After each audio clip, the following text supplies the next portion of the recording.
saying that a good pilot's always learning, just like a good lawyer's always learning. You constantly strive for a goal, the goal being perfection, and we all know it's unattainable. But you always try. You try for the perfect landing, you try for the perfect flight, you try for the perfect closing argument. You never make it, but you always try. Because if you stop trying, then you probably don't have a reason to get out of bed in the morning. I get up about 6 a.m. I drive out to the airport. I usually have breakfast at the local eatery there. I go down to the hangar, I lift the door, I pull the airplane out, I do a pre-flight check. From the time I open the hangar to the time I'm in the air is typically under 10 minutes. The flight up here is about 10 minutes. And I park at the airport. I take whatever files, bags, articles out of the aircraft, throw them in the car and drive to the office, which is about another 10 minutes. And so all in all, it's about a half an hour commute time. Seeing the world from 40,000 feet isn't that impressive. Seeing it from 5,000 feet, in my judgment, is. The sea, or Chesapeake Bay, unfold and transition from winter to spring, from spring to fall, and fall to winter. It's just incredible. And I wish more people could see it. Approximately 70% of my client base is aviation related. Otherwise, a principal focus of our firm is what I would characterize as catastrophic personal injury. We represent FAA licensees, and FAA licensees can be a number of different people. They can be air traffic controllers, they can be pilots, they can be what we call A&Ps, airframe and power plant mechanics.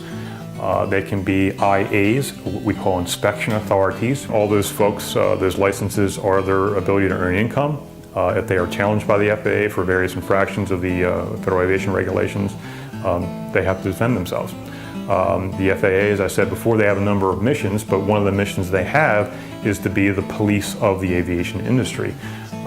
And when violations occur, the FAA will charge them with various infractions. And if the airman or the licensee chooses to challenge the charge, then somebody like me or some of my colleagues will be engaged to represent them. Aviation is like any other business. It's multifaceted. There's lots of issues that come up. It is a heavily regulated industry, so by definition, we're constantly dealing with the government at some level. And all the aviation regulations are thick and many, and they're very detailed, they're very technical, but like most regulations, they're not always clear as the people writing them think they are. And of course, that's where guys like me come in. Being a pilot for me is an escape. No matter how civil our civil justice system pretends to be, the fact of the matter is, at some level, I fight with people all day. It's what I do. It's what litigators do. So flying for me is an escape. To take off and look at the world from 2 or 4 or 5 or 10,000 feet, it's so peaceful. It's pretty. You look at the Earth from that altitude, and it gives you a perspective on the world that I think is very difficult to have from the ground. The world's very big. Each one of us at some level is quite insignificant, and the world will turn when each and every one of us is gone.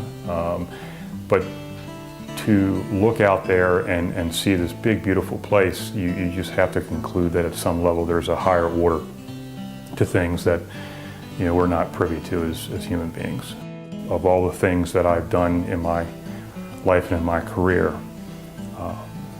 learning to be a pilot is the thing I'm most proud of.